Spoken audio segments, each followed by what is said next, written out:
Mhm. 70. That's both. I have actually come from Lucknow. It's a 200-kilometer from Lucknow.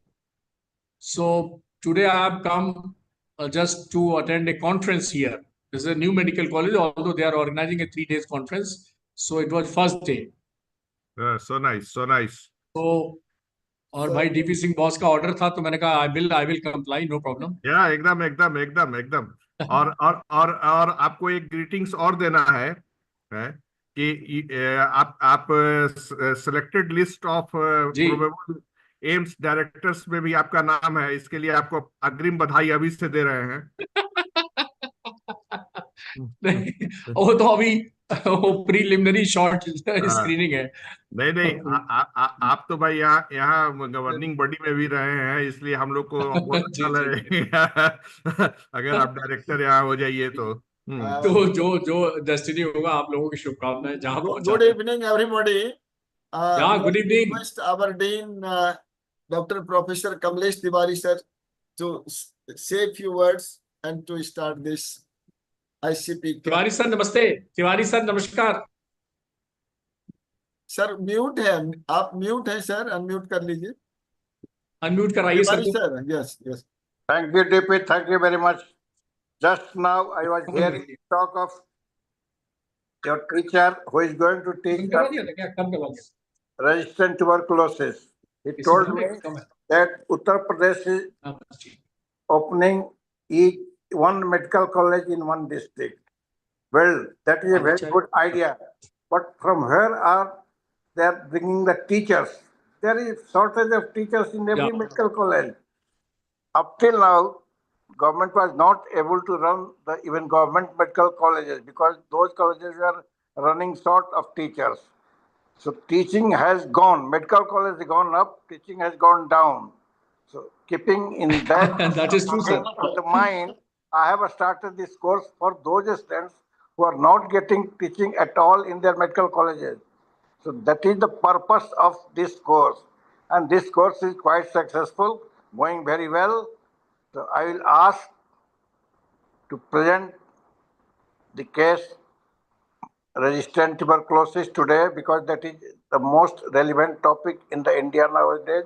And Modi ji is failing. Suresh मैं थोड़ा बोलूं उसका PPT share कर दो.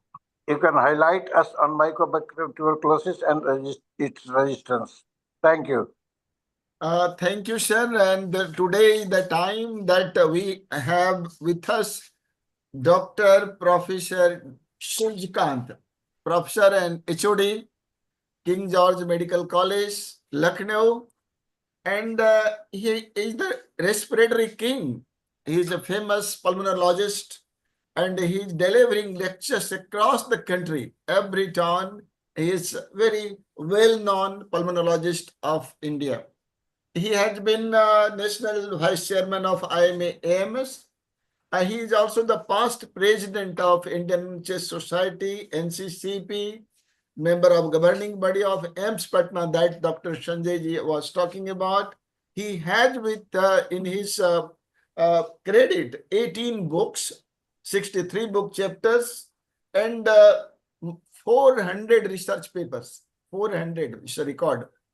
And he is a fellow of different faculties, 18 fellows, and more than 11 orations, and so on and so forth.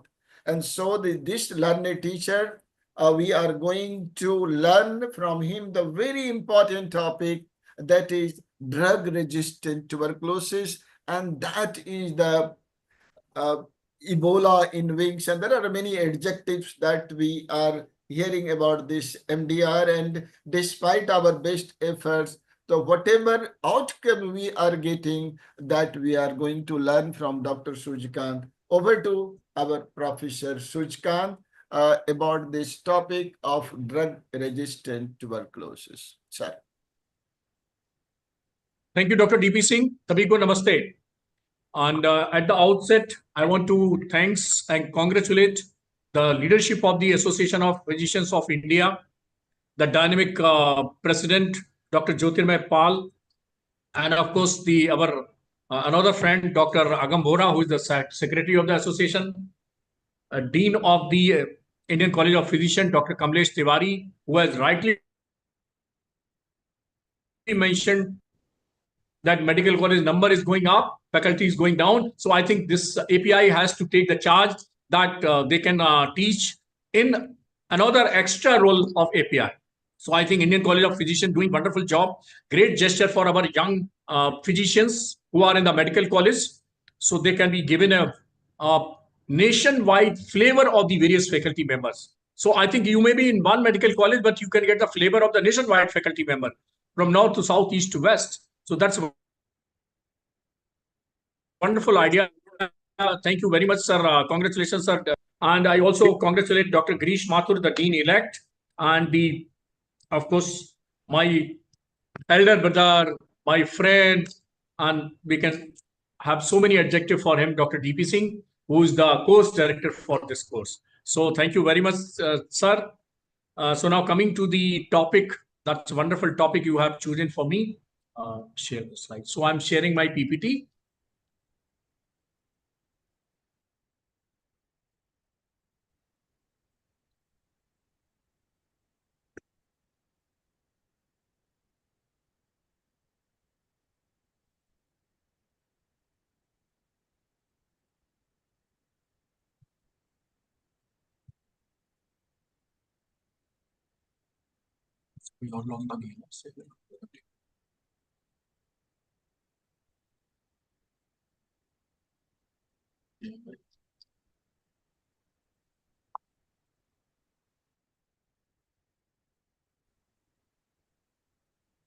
Dr. DP Singh, my PPT is visible on the screen now. Yes, it is. Dr. Can you see my first slide? Yeah. Okay. So yes. So with permission of the course director, Dr. DP Singh. So I'm starting the this is a wonderful initiative of the Association of Physicians of India, the Indian College of Physicians. That's a short certificate course for junior residents, teaching program for 25-26, and topic designated for me is approach to drug resistance TB. Next. So if you see the history of tuberculosis, we should be proud of being Indians that first documented description of tuberculosis is found in Rig Veda, oldest manuscript of the world. And you can see the certain slokas which have described tuberculosis beautifully. Now, but the first modern landmark of tuberculosis is 24th March 1882, when Dr. Robert Koch, a German pathologist, discovered the causative organism of tuberculosis, and for which he was awarded the Nobel Prize also in 1905. And that's why every 24th March is being celebrated as World TB Day. Now, if you see the history of treatment of tuberculosis, we can divide the history duration of treatment into two parts. Before 1944, like in India, before 1947, after 1947. So for treatment before 1944 and after 1944. Why 1944 is important? Because first anti-tubercular drug, that is streptomycin, discovered by Weizmann, came into the existence, and later on, after 47, 48, this basically came into the use for treating tuberculosis. And then a lot of other anti-tubercular drugs came into the existence. We know that after 30 years, this program was reviewed, and this SOBER program was started in 1962 as a National Tuberculosis Program. It was reviewed after 30 years and declared as a failed program in 1992. And again in 1993, the revised National Tuberculosis Program based on the DOTS strategy was started. And again in 2020, the program was renamed as National TB Elimination Program, because in 2018, the Prime Minister declared the deadline for ending TB by 2025. So these are some important landmarks in India. If you see the epidemiology of tuberculosis, then 26% of the global share of the TB patient in our country. So this is according to the Global TB Report 2024. And if you see the highest TB burden country in the world, then you will find that India is on the top with 26% global share. The other countries are Indonesia with 10% global share, China 6.8%, Philippines 6.8%, Pakistan 6.3%, Nigeria 4.6%, and Bangladesh 3.5%, and Democratic Republic of the Congo around 3%. The top 5 countries accounted for 56% of the global total. Now, this is the Global Tuberculosis Report 2024, which says that roughly 1.08 crore people suffering from tuberculosis every year throughout the world. And that comes, if you come into the number of the people suffering from 1 lakh population, this comes around 133 people suffering tuberculosis per lakh population of the world. But if you see in our country, India, this data is 28 lakhs per year. And this contribution of Indian TB is around 26%, means every 4 TB patient in the world is from our country. And this, if you see the per lakh population TB number cases, then it is 199 per lakh population. Now, if you see the mortality due to tuberculosis, then roughly 12.5 lakhs people dying every year due to tuberculosis globally. And in our country, this data is 3,23,000. So roughly this comes 24 people dying every lakh population in this country because of the tuberculosis. And if you see the global share of the mortality, this is 34%. So this is very alarming that we are having 26% of the global share of the new cases of TB, while we are having 34% of mortality of the TB. Means every 4th new case of TB is from India, but every 3rd death of TB is from India. So that's very alarming. And if you see the multi-drug resistance TB, the topic today is drug resistance TB. If you see MDR tuberculosis, so this contribution is also 27%. Now, this is, I think everybody knows this shadow, this photo, that Prime Minister is Director General with WHO. Dr. Tedros still he's Director General of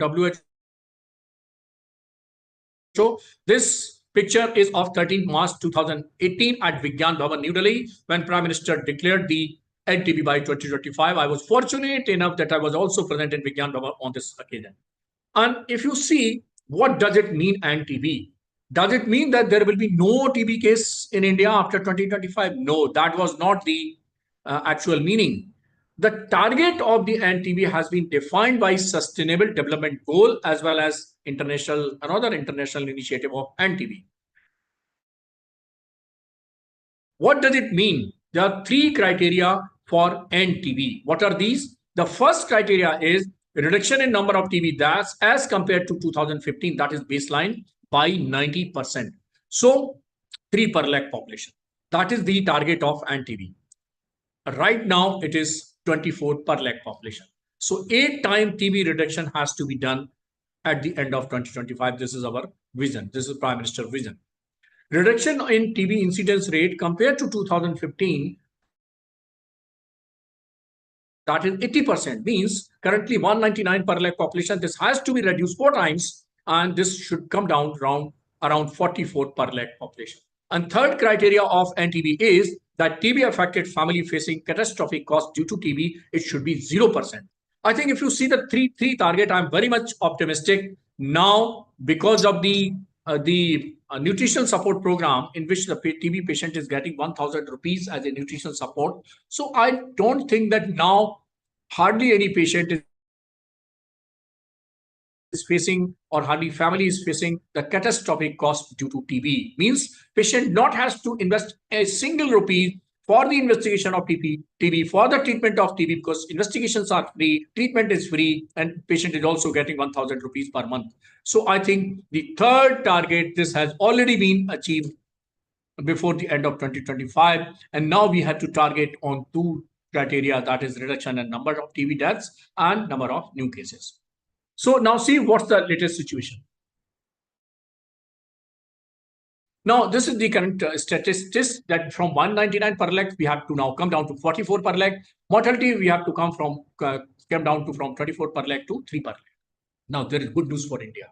Now, we should be proud enough of our leadership, our doctors, our physicians in this country, and whosoever the TB healthcare working for the National TB Elimination Program, that with our Prime Minister initiative and our pursuance as a healthcare worker, the reduction in TB incidence in Global TB Report 2024, this has been observed as 17.3%. Very commendable achievement. And the reduction in TB mortality is by 18%. So this, you can say that globally also the patients are decreasing, the death is increasing. What is new in India? Nothing. I mean, what is new for India? Yes, there is new for India. The global average for our values are half of these. So global average, if you see, roughly 8% reduction in TB incidence and roughly 9% reduction in mortality. And we have done double of the global average. So we must congratulate each and every Indian, all healthcare professionals and doctors, all our DOTS workers and our political leadership that we have achieved this great. Although TB still is we still is the highest burden country. Now, for the resident, they should know, my dear resident, for every disease, you should know three things. Very important. Number one, history of any disease. You must know how this disease diagnosis treatment has evolved to the current level. History of disease, any disease. This is today tuberculosis, another program, maybe another disease. You must know the history of. Then, of course, the epidemiology, pathogenesis, and pathology. And of course, last one, not the least, the treatment and prevention. Know how disease spreads. So disease spreads by coughing, and those who are sputum positive or those who are excreting tubercular bacilli by coughing. For example, extrapulmonary tuberculosis is not the source of infection. They are non-infectious cases. So any person who is having tubercular meningitis, he's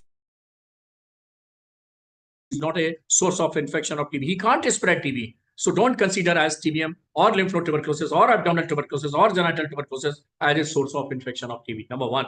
All those patients who have been treated successfully for at least 1 month, they also become non-infectious. And all sputum negative patients, they are all literally non-infectious or less infectious. So coughing produces droplet nuclei, about more than 3,000 bacilli in a single bout of cough. Transmitted mostly by aerosols as a droplet form.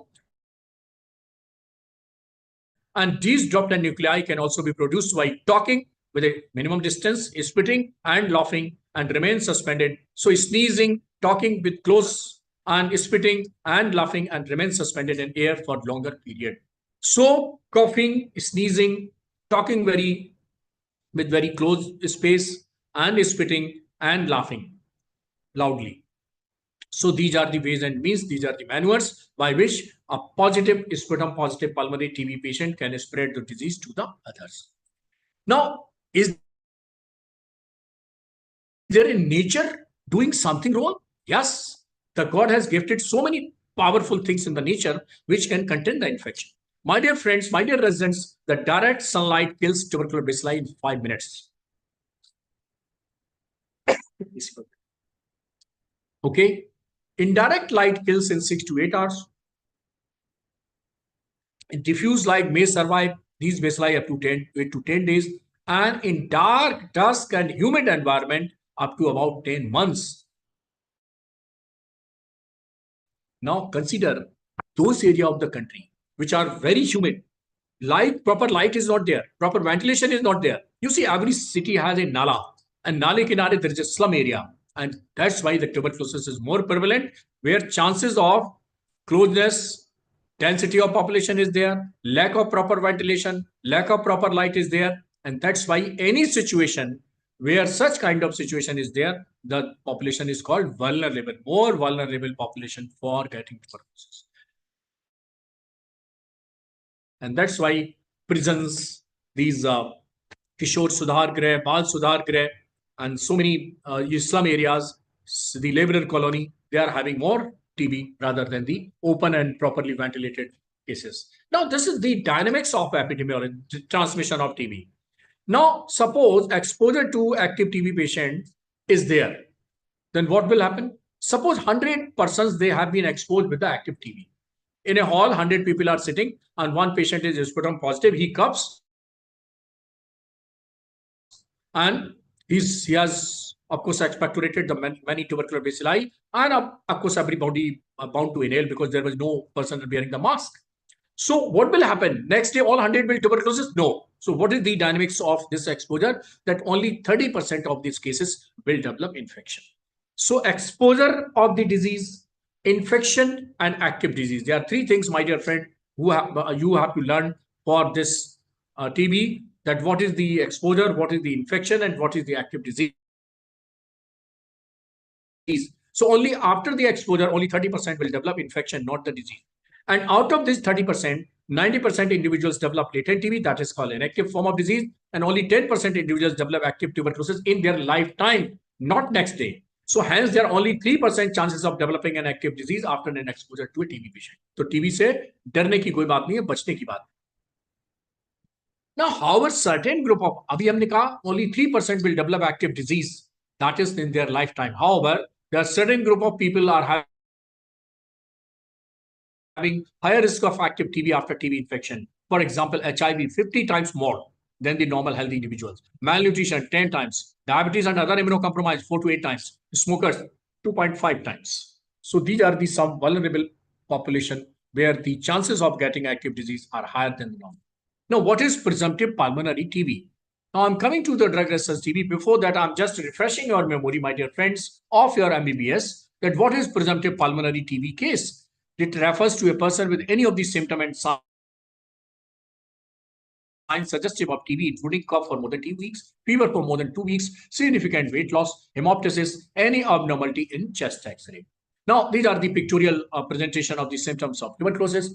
And what is presumptive extrapulmonary tuberculosis? In India, 80% of tuberculosis is pulmonary tuberculosis and 20% cases are extrapulmonary tuberculosis. The extrapulmonary tuberculosis, the presumptive extrapulmonary tuberculosis refers to presence of organ-specific symptoms and signs like swelling of lymph nodes, swelling and pain in joints, neck stiffness, disorientation, constitutional symptoms and or constitutional symptoms like significant weight loss, fever, night sweat, etc. for more than 2 weeks. So extrapulmonary tuberculosis has got two types of symptoms. One is constitutional symptom like fever, decreased appetite, weight loss, night sweat. And another is organ-specific symptom. For example, lymph node tuberculosis will have lymph node swelling. Tubercular meningitis will have headache, nausea, and vomiting. Similarly, other extrapulmonary tuberculosis organ and specific symptom will be there. Now, what is the presumptive drug resistance TB? That's the, I would say, first slide where you start thinking of that this patient might be having a drug resistance TB. Now, when you will suspect TB patient who have failed treatment with the first line drugs. Failure means what? The 6-month treatment? No. Failure of the treatment means any person who is having regular treatment of 4 months and it is still sputum AB positive, symptoms are there, clinical deterioration is there, radiological deterioration is there, everything is there. So this is called treatment failure. So you will not wait further and you will declare as presumptive drug resistance in this case. My dear friend, drug resistance is not a clinical diagnosis. It's not a radiological diagnosis. My dear friend, it's a molecular diagnosis. It's a bacteriological diagnosis. So pediatric TB non-responder, that is also a drug resistance TB that can be contact with a DRTB patient. For example, you are getting exposure with the drug resistant TB patient. So from first day onward, you will have drug resistant TB, not sensitive TB. TB patient who are found positive on any follow-up sputum smear examination. Means you monthly do sputum smear examination and they are not becoming negative, or once they are negative, again become positive. So follow-up examination, if smear is positive, CBNet is positive, this means this is the treatment failure. And this might be a case of drug resistance TB. Previously, TB cases can also have higher chances of presumptive drug resistance TB. And TB patient with HIV or diabetic co-infection, immunocompromised patient have higher chances of drug resistance TB. So be aware. Now, what is the success story of TB treatment? There are 4 C's. There is no formula of 4 C's. This is my way of teaching that there are 4 C's for the successful TB treatment. And if you don't have the successful TB treatment, then you have the drug resistance TB. So before starting the drug resistance TB treatment, you must have what is the successful TB treatment. First C is the correct diagnosis. Now, if you are misdiagnosing pulmonary tuberculosis, then of course you are on wrong track. Second C is the correct categorization. Only 2 categories are there now for sensitive TB, and second is the drug resistance TB. There is no third or fourth category now. Initially, 10 years back, 15 years back, we have 4 categories. Now we have only 2 categories: sensitive TB and drug resistance TB. Correct prescription. Now the correct prescription, there is a guideline. You cannot say that I'm the 30 years old, I'm 30 years practicing for tuberculosis and whatever I write, this is right. No. You have to follow the national guidelines because this is a now national program and you are a national citizen, and being professional, you have to follow the treatment guidelines. Compliance. So compliance is also important. Interrupted treatment, intermittent treatment, or default treatment is not giving you the successful TB treatment. Now, how you make the correct diagnosis? We have already discussed the symptoms. Now, what is the role of microbiology? Yes, there are two tests, sputum microscopy by Gill-Nielsen or by fluorescent microscopy, and then we have CVNet or TrueNet. And then we can have the culture also, bacterial culture or solid culture or liquid culture. Nowadays, liquid culture is preferred over the solid culture because it is giving the faster results. Now, supportive treatment, for example, test X-ray, tuberculin skin test, IGRA, cytology. Now, new test, CyTB is also available, the alternative of the TST and IGRA. That is also has come into the program. And cytology like FNAC, histopathology like biopsy, other things are also available for the diagnosis. And of course, then drug susceptibility, whether sensitive TB or drug resistant TB, we can know by the CVNet, liquid culture, or by LPA test, light probe acid test. Now, sputum microbiology. This is very old test. It's still gold standard. Now, but cannot differentiate between mycobacterial tuberculosis from other mycobacteria. That is one drawback. However, the sensitivity is low, 30 to 40 to 80%, but its specificity is 99%. You can see in the first picture, the acid-fast bacilli is seen on Gill-Nielsen staining. In the second picture, you can see acid-fast bacilli on fluorescent staining. So nowadays, program is replacing this traditional Gill-Nielsen staining by fluorescent staining because sensitivity is higher than this traditional Gill-Nielsen staining. Now, this is the X-ray. So X-ray shadows, but every shadow on X-ray is not the characteristic shadow of pulmonary tuberculosis. And most of the senior people say, I have seen the X-ray, there is definitely pulmonary tuberculosis. No, nobody can give the guarantee. My dear friend, the sensitivity of X-ray is only 73 to 90%. Its specificity is only 63%. So if you compare the microscopy, the specificity is more, sensitivity is also more. So I used to say that chest X-ray is nothing but the photograph of the lung. And due to this low specificity, there is a higher intra-reader variation also. One radiologist will say it is chest pulmonary tuberculosis. Second, on the same X-ray will say, no, it is lung cancer. Third will say, no, it is interstitial lung disease. So no shadow on the X-ray is characteristic of tuberculosis. That's why when I was appointed as a temporary lecturer in 1996 in King George Medical College, around 30 years back, then I used to say in Hindi, जैसे हर चमकती चीज सोना नहीं होती, वैसे X-ray का हर धब्बा TB नहीं होती. In English, just like not all that glitters is gold, not every X-ray spot is TB. So I think we have to give the message that please don't rely too much on X-ray for the diagnosis of pulmonary tuberculosis. We can use the other. So there is a differential diagnosis, and there is a long list is there. The most common differential diagnoses are the lung abscess, interstitial lung disease, pneumonia, lung abscess, fungal infections, for example, ABPA, eosinophilia, even tropical pulmonary eosinophilia can be misdiagnosed as pulmonary tuberculosis, and even sarcoidosis and interstitial lung, other interstitial lung disease, they are also misdiagnosed as pulmonary tuberculosis. So don't rely on chest X-ray only, my dear friends. You are the young, bubbling physicians of this country. You have to go a long way. So I think you have to practice 40 years or so. Please don't rely too much on X-ray. And if any senior person can say that I have started ATT because I know that this X-ray picture is, then humbly and very politely you can say, sir, X-ray is having low specificity, and that's why we don't rely too much on the X-ray. Say humbly. Correct categorization. Yes, sensitive TB or drug resistance TB. Only two TB are there. So what is the definition of drug resistance TB? So now, my dear friends, what is the isoniazid resistance TB? That is resistant to isoniazid. What is MDR TB? That is resistant to INH and rifampicin, both with or without other drugs. This is called multi-drug resistance TB. What is the pre-XGR TB? That multi-drug resistance TB means resistant to isoniazid and rifampicin and a fluoroquinolone, means levofloxacin, moxifloxacin, or any quinolone. This is called pre-extensively drug resistance TB or pre-XGR TB. So INH monoresistant means resistant to only INH. If resistant to two most potent anti-tubercular drug is there, this is called multi-drug resistant. And what are the most potent two anti-tubercular drugs? The isoniazid and rifampicin. That's why it is called multi-drug resistance Although drugs are only two, but it is called MDR-TB because these are the two most potent anti-tubercular drugs.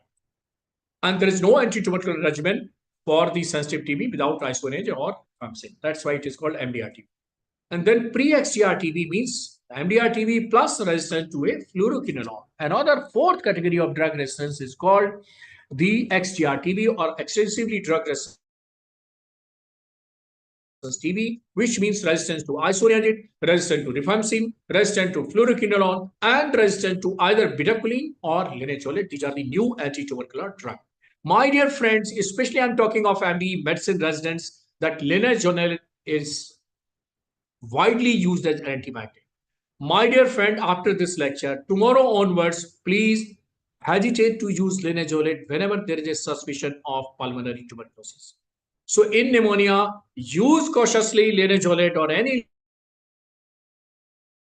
lower respiratory tract infection because this might be turned out as pulmonary tuberculosis. So please don't misuse linezolid as an antibiotic whenever there is a ground, whenever there is a suspicion of pulmonary tuberculosis. So that is a word of caution, especially for the medicine residents. Correct prescription. And before correct prescription, there's a set of investigation, set of examination. The process is called pre-treatment evaluation. So my clear message is whenever you speak on the IMA forum or the API forum, my clear message is that in India, 95% TB is sensitive TB. 20% TB out of this, that is the extrapulmonary tuberculosis. Roughly the 6% TB is pediatric TB. So all pediatric TB, extrapulmonary tuberculosis, and the sensitive pulmonary tuberculosis, this can be treated by anybody. But the drug resistance TB is the domain of experts only. So please refer to your chest physician colleague. Please refer to your program centers. There's a drug resistance, district drug resistance TB center in every district. And there are nodal drug resistance TB, means higher center for addressing the drug resistance TB. So either you refer to the drug resistance district drug resistance TB center or the nodal drug resistance TB center. For example, in Uttar Pradesh, 75 districts, 25 crore population, and there are 25 nodal drug resistance TB center. There are 5 center of excellence also for drug resistance TB in this country. My dear friend, I want to share that there are 2 in Delhi, one at Mumbai, one in Chennai, and proud to share that one at Department of Respiratory Medicine at King George Medical University, of course, where I worked as a head of department. So recently, WHO and International Union Against Tuberculosis and Government of India jointly has declared these 5 centers as center of excellence for drug resistance TB care. 2 at Delhi, one at Mumbai, one at Chennai, and one is at King George Medical University. So you can refer all such type of patient, and including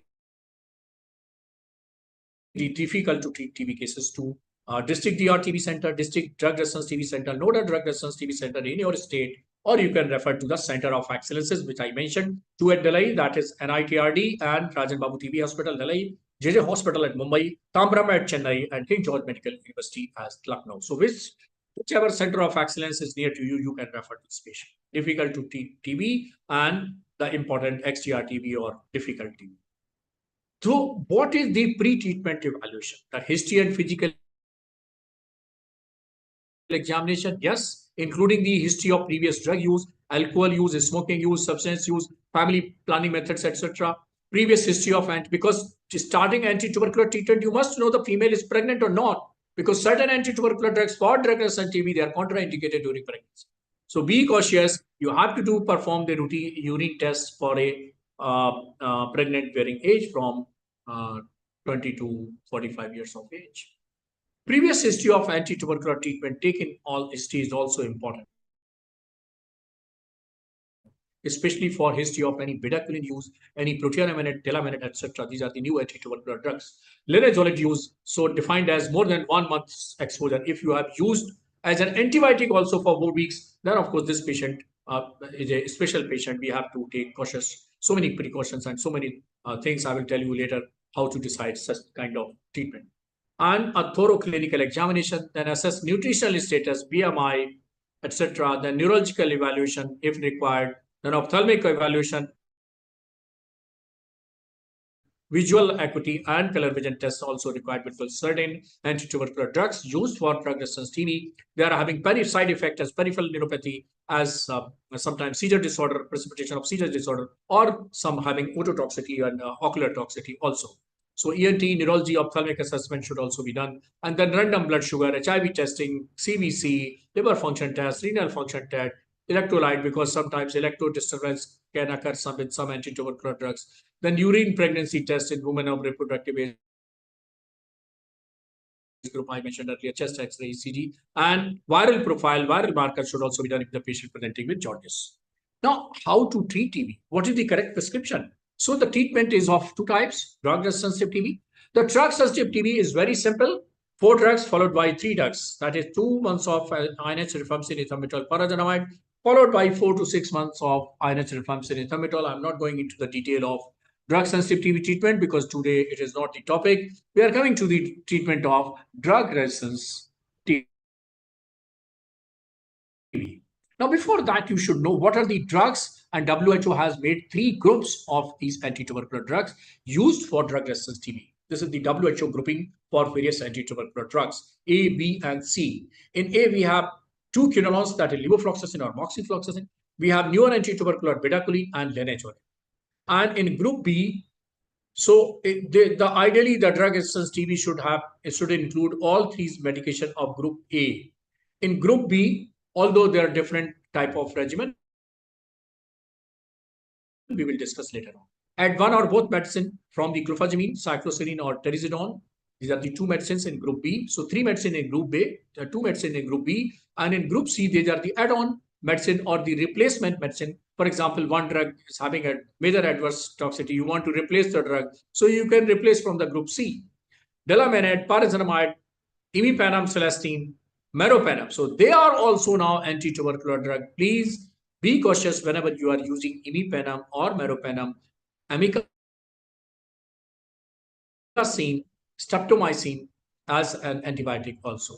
Usually these antibiotic now, they are injectable antibiotic. They are reserved drugs now. They are not the main drugs now because injections were very painful and the duration of injection for treating the drug-resistant TB was 6 months. So that's very challenging for the patient as well as the doctors. So they have been capped as a reserve drugs. They have been replaced in the main treatment. Ichneamide or prochionamide and PAS. So these are the reserve drugs.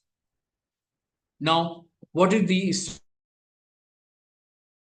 standard drug-resistant TB regimen? There are 4 regimens. H mono or poly drug-resistant TB means either person is having drug resistance to isoniazid or ethametol or pyrazinamide. This is called monodrug resistance, or polydrug resistance when combination of INH, ethametol, or pyrazinamide, like in any combination. So except the combination of isoniazid and rifampicin, it comes under the category of H mono or polydrug resistance because INH and rifampicin resistance is called multi-MDR TB, not poly or monodrug resistance. And regimen for this is 6 to 9 months of levofloxacin. For example, it is H mono resistance, then you will replace H with levofloxacin. If it is ethametol resistance, then you will replace E with levofloxacin. If it is pyrazinamide resistance, you will replace pyrazinamide with levofloxacin. But I would suggest again that drug resistance treatment is the prerogative of the expert. So all physicians are, all members of Association of Physicians and MD students, they are requested with folded hand from my side and from program side, because I am also the member of National Task Force and the chairman of the Task Force. So from program side also I'm urging that whenever you find a report of drug resistance TB, rifampicin resistant on the CBNet report, please refer this patient to expert or in the program. So there is a lot of TB, sensitive TB, which you can treat very significantly, very frequently, no problem. Now then we have the MDR TB and XDR TB. For that treatment, we have 3 regimens. This is called shorter MDR rifampicin TB regimen. Then we have longer oral, and then have modern latest treatment that is called BPAL-M regimen. BPAL-M regimen, this is the recently, there is an Indian Council of Medical Research trial, which was concluded in the June 2024 only. I'm happy to share that my Department of Respiratory Medicine was also center for this important trial, BPAL-M trial, new drug resistance TB trial, and I'm the principal investigator for that. So these are the various regimens and we can decide accordingly. So I will now rush because if you see the algorithm for drug-resistant TB, this is very complicated. I have simplified. So this is my way of teaching. This is simplified regimen. I can tell you that all TB patients, presumptive TB or non-responders, do two tests: nucleic acid amplification, that is CBNet or CBNet or TrueNet test, and chest test. Only two tests. And if rifampicin resistance detected, then the person has to be subjected for first line and second line probe assay and liquid culture and drug sensitivity testing. And later on, you can try whatever the regimen you can choose. The three type of regimen I used to say: all oral longer regimen, all oral shorter regimen, and ultra short regimen. These are the three regimen. All oral longer regimen is around 2 years, 12 months, or 24 months, or 18 to 20 months. A longer regimen is 24 months. Shorter regimen is for, of course, 1 year, around 11 months. And ultra short, that is BPAL regimen, modern regimen, launched on 7th December 2024 in India. And at least Nodal Drug Resistance TB Center, they are providing this regimen. This now also have been launched. So that is called ultra short. This is not called, this is my way of teaching. I have labeled them as longer oral, shorter oral, and then ultra short. All are oral regimen now. There is no injectable. If rifampicin resistance not detected, then again do first line LPA for the first line drug, that is rifampicin, ethambutol, and pyrazinamide only. And C for mono or poly drug resistance, and you can decide there is no additional resistance. This is called drug sensitive TB, and you can treat accordingly drug sensitive TB. And if there is a mono poly drug resistance, H1 or poly, you can treat accordingly. So out of these three regimens, major groups, drug sensitive TB treatment, of course, so physicians can treat for mono or poly drug resistance or other MDR or XDR. Patient should be referred to the expert or program. So this is the new regimen. This is called BPAL-M regimen, the indication for all newly diagnosed cases. This is the composition: bedaquiline, pretomanid, linezolid, moxifloxacin. Bedaquiline is used for total 24 months. Initially, it is used to 400 milligram once daily, remaining 22 weeks for 200 milligram thrice weekly. Pretomanid is used 200 milligram weekly for once daily as a week 1 to 26, means all 6 months. Linezolid also used OD doses 600 milligram from 1 to 26 week. Moxifloxacin also used as a 400 milligram week 1 to 26, 400 milligram daily. My dear friend, from the first day onward, there is a packet box is there with bedaquiline 200 tablets, pretomanid 182 tablets, linezolid 182 tablets, moxifloxacin. So there is no chance that patient will have drug default. That is the beauty of this new treatment regimen. So follow-up should also be done, and of course clinical follow-up, then certain biological sputum follow-up, then of course culture follow-up, certain other test follow-up. This should be done as per the norms. There's adverse event, you should also know. That's why there is a close monitoring is required. That's why every physician or every doctor in this country is not supposed to treatment, because a lot of, for example, QT prolongation. Bedaquiline, fluoroquinol, and clofazimine. These are the three drugs which can cause QT prolongation, and patient can have some heart problem, tachycardia, arrhythmias, and so many things. For example, allergic reactions and even up to anaphylaxis can occur with any drug, rash, allergic reaction, and anaphylaxis, especially we caution with rifampicin and some other anti-tubercular drugs. Rifampicin is a sensitive TB drug, but also certain drug-resistant TB drug can also have anaphylaxis and drug allergic reaction. Then, of course, GI symptoms with ethionamide, PAS, and bedaquiline, clofazimine, linezolid, and fluoroquinolone. Diarrhea can occur with PAS and ethionamide. Hepatitis can occur with pyrazinamide, ethionamide, PAS, and bedaquiline. Giddiness can occur with ethionamide, fluoroquinol, and or pyrazinamide with amikacin. Hematological abnormalities can occur with linezolid. Most common, one of the most common toxicity of linezolid, if you are using for long term, yes, it has to be. If you are using anti-tubercular drug, it has to be used long term. And hypothyroidism can occur with ethionamide and PAS. Arthralgia can occur because of the raised uric acid by pyrazinamide, fluoroquinol, and bedaquiline. Peripheral neuropathy can occur with linezolid, cycloserine, amikacin, fluoroquinol, rarely with ethionamide and ethambutol. Headache can occur with bedaquiline and cycloserine. Depression can occur. So psychiatric evaluation should also be done in such cases with cycloserine, fluoroquinol, and ethionamide. And so on, so many. I'm not going into the detail. All are available. If you want any knowledge and information, you just go the TBC India, tbc.org, that is our website, and any information you can get from that tbc.org. So I'm finishing this adverse drug reaction. Now coming to the one case-based approach, how to approach for a drug-resistant TB case. For example, Mr. Ramesh, 30-year-old male, present with a 3-month history of productive cough, low-grade fever, and weight loss. He has no comorbid conditions, no prior history of treatment. Investigation shows CBNAT is the important investigation, which shows whether this is sensitive TB or drug-resistant TB on preliminary basis. That is mycobacterium tuberculosis detected, rifampicin resistance. So what is the ideal treatment regimen? So first thing is that everybody wants the best treatment. And what is the best treatment now? The BPAL regimen, the ultra short regimen. Drug-resistant TB, MDR TB, XDR TB can be treated within 6 months. So, but there is a proper indication. So question is whether your patient is fitting into the BPAL regimen or not. You have to answer. Age of the patient. If age is more than 80 years, yes, you can register it. No prior exposure to bedaquiline, linezolid, or protominate. If there is exposure at least 1 month, you cannot use this drug regimen. If yes, you can use. Fluoroquine sensitivity. If there is a fluoroquine resistant, you cannot use. In this patient, it has been sent and report is awaited. No extrapulmonary tuberculosis. If it is extrapulmonary tuberculosis, you cannot give this BPAL-M regimen, my dear friend. So, dear friend, this regimen is only for pulmonary tuberculosis drug resistance cases, not for extrapulmonary tuberculosis. No trial has been conducted for extrapulmonary tuberculosis. So, only pulmonary TB drug resistance cases can be put on this new regimen. My dear friend, we should know. So, don't fight to the program or the expert. मेरे को BPAL क्यों नहीं दी? मेरा tubercular meningitis case है, and this is a severe form of TB.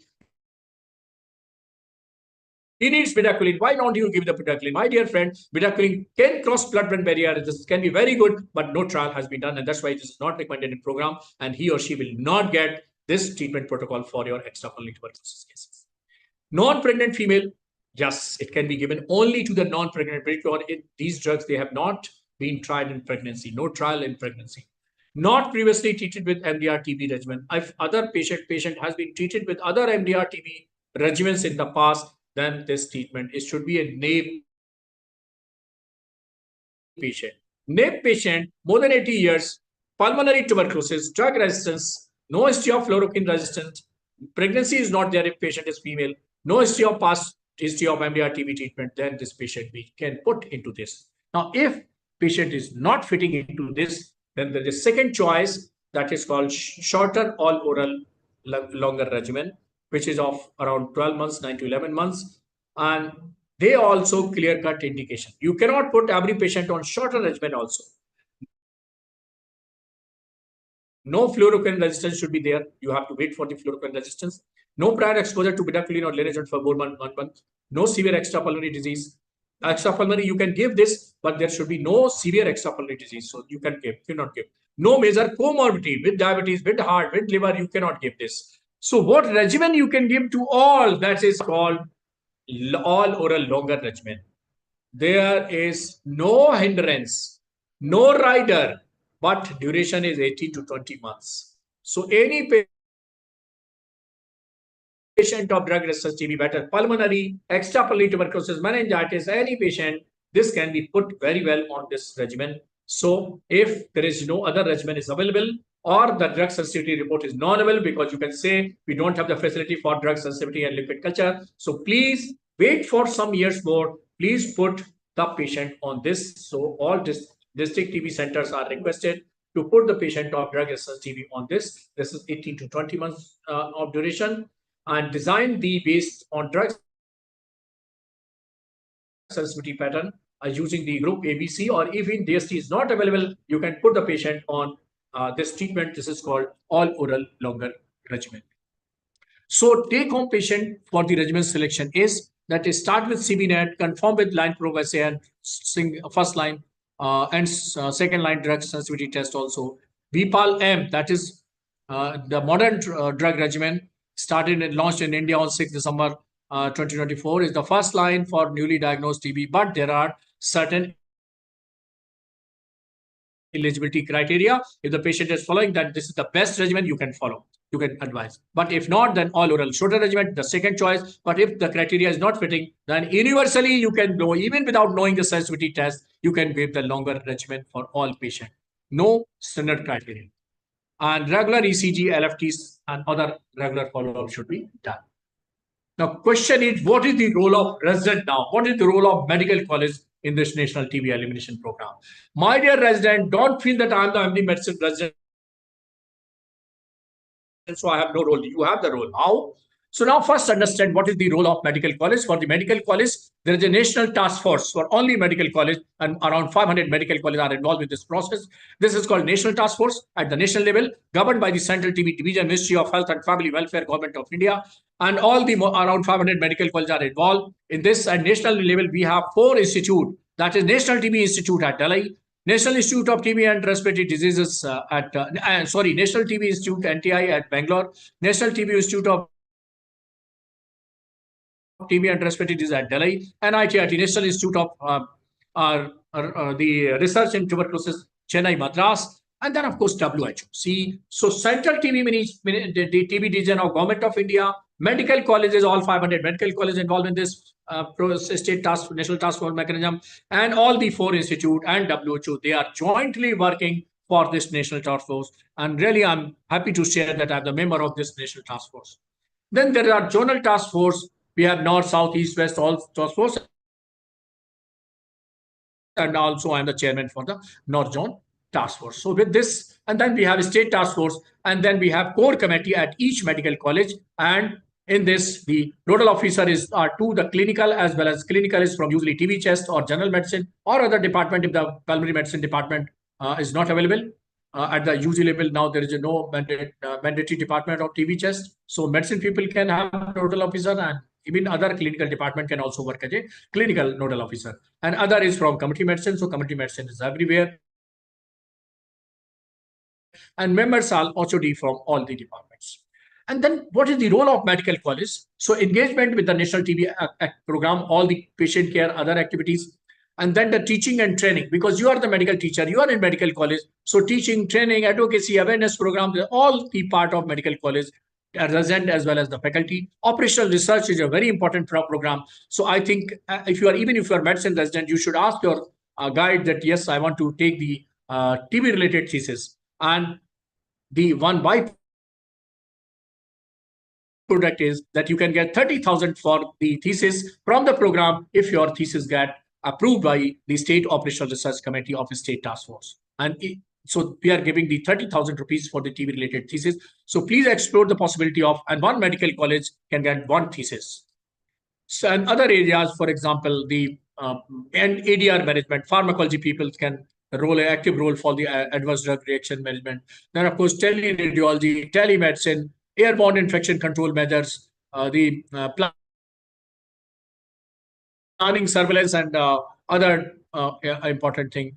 Then some national TB-free certification, for example, TB Mukt Gram Panchayat or TB Mukt district. You can also participate. You can go in the villages also, in your area also.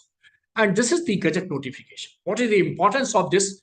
Every physician should learn, every resident should learn. There is an NMC notification of year 2020. This says that all medical colleges to establish a facility for management of graduate TB by the time of 3rd renewal of new medical college, means at the time of admission of 4th batch of MBBS students. So all those things that TB test department is not a mandatory department, we will not have the DOT center here in our medical college. You are wrong. Not only DOT center, but DOT plus center, which is meant for the facility of drug resistance TB. You have to be here for at the time of end of 3rd year, at the time of renewal of 4th batch. You must have this facility of drug sensitive TB treatment and drug resistance TB. You cannot avoid the treatment of TB, whether it's a drug sensitive TB or drug resistance TB. That's why I asked medicine people that now it is your pleasant duty that you know each and everything about tuberculosis, because if TB chest has been removed from the mandatory list, then new medical college, only the medicine people will now diagnose and treat tuberculosis as a nodal officer. So what are the role of resident in TB elimination? Number 1, TB awareness and advocacy. You must make aware people. Sensitization and capacity building of your healthcare worker, your intern, your house officer, your junior residents, your nurses, your paramedical, your class 4, from Jamadar to head of department. Everybody has to be sensitized towards TB and social welfare schemes related to TB. For example, free diagnosis, free treatment, and 1,000 rupees as a nutritional support. All facilities, they should be discussed to your employees, especially. If TB ka marij hai, don't worry, you will get free investigation, free treatment, and 1,000 rupees as a direct benefit transfer in your account. So Nikshay Poshan Yojana, this is called 1,000 rupees. And Nikshay means you can register yourself as friend of a TB patient, and once a month you can call that patient, ask him everything is going on, no adverse reaction. There is no problem with the TB, regular TB. There is no social stigma problem, other problem, emotional problem, or any problem you have, and give one Poshan Potli, one nutrition pocket to him. In one packet, you can give some dal, chana, chole, rajma, then of course oil or ghee, gold, sattu, etc.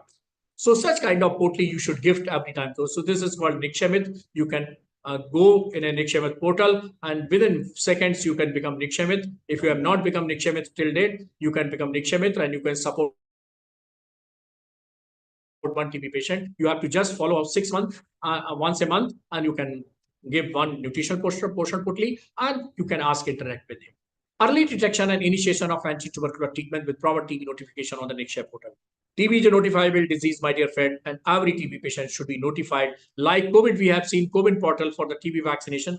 We have the Nikshay portal. Ni means nahi, Kshay means TB. So Nikshay portal is there, and every TB patient should be notified on that. And convert TB elimination program into mass media, mass movement, and media can be used for this purpose extensively throughout the articles, radio talks, TV interviews, YouTube channel, everything. This can be used for mass awareness. Become Nikshamit. On PhD thesis related TB, you can give, and you can get 30,000, 25,000 at the time of your selection, and 6,000 at the end of your thesis and submission of final report.